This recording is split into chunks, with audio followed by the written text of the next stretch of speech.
My name is Emily Carter, I'm 26, and this all started at 2 a.m. on a random Thursday night. I remember it way too clearly. At first, it was just this annoying ache in my lower right side. Nothing crazy, I honestly thought. Okay, maybe I ate something bad. You know how it is, you just ignore it and hope it goes away. But then 2 a.m. hit, and that ache, it turned into something else entirely. I'm talking about the kind of pain that makes you drop to the floor. I couldn't stand, I couldn't breathe in air.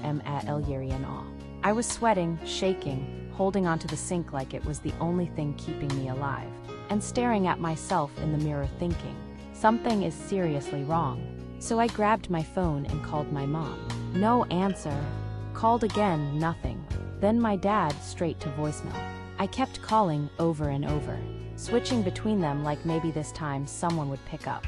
By call number 17, I was lying on my kitchen floor, phone pressed to my ear, listening to that same voicemail I've heard my whole life.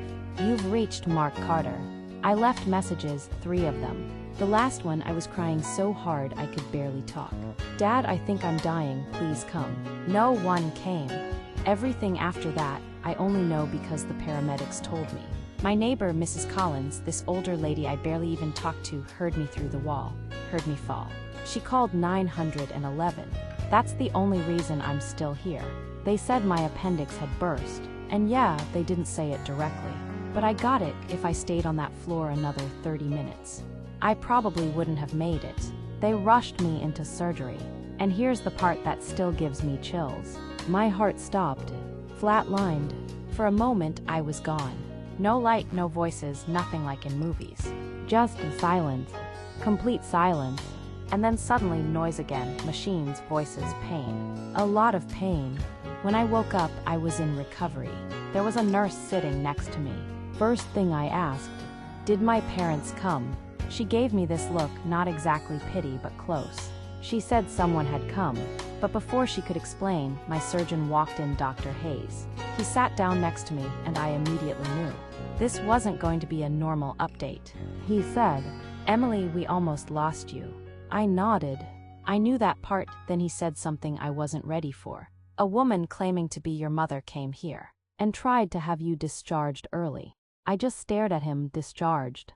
I had literally just died on that table, he continued. She argued with staff, tried to override the decision. My head was spinning and then he added, but the man who paid your bill, and right at that moment. The door opened, a man walked in. Mid-50s maybe, simple clothes, nothing flashy.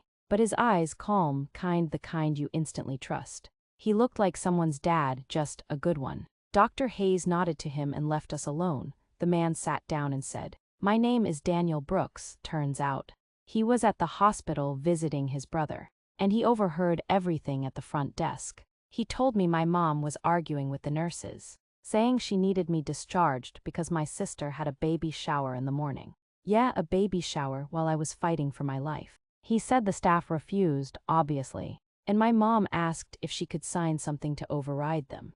That's when something in him just clicked. He asked what was going on, saw that no one was with me, saw my mom leave, and then he walked to billing and paid everything just like that. A complete stranger made sure I stayed alive. I didn't even know how to react.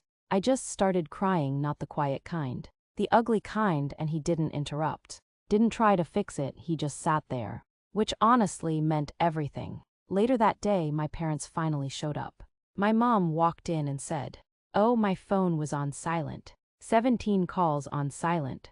Then she noticed the flowers Daniel had left and asked, where did those come from? I said, a stranger. She just goes, that's odd. That's it. No questions, no concern. My dad, he stood near the door the whole time. Didn't even sit down. They stayed maybe 40 minutes. Then left because they had to clean up after the baby shower. And that's when something in me just clicked. Quietly, clearly, I realized I was done. Done trying to fit into a place where I was never really valued. Daniel came back 2 more times. Last time he brought his wife, Linda. She held my hand and said something I'll never forget. You have people, you just haven't met all of them yet. I'm okay now. Fully recovered. My relationship with my parents, it's complicated, but I see things clearly now. Daniel and Linda, their family, Real family. Not because of blood, but because they showed up. And if you're hearing this, just remember, the people who show up when everything falls apart, those are your people, even if you didn't know them before that moment.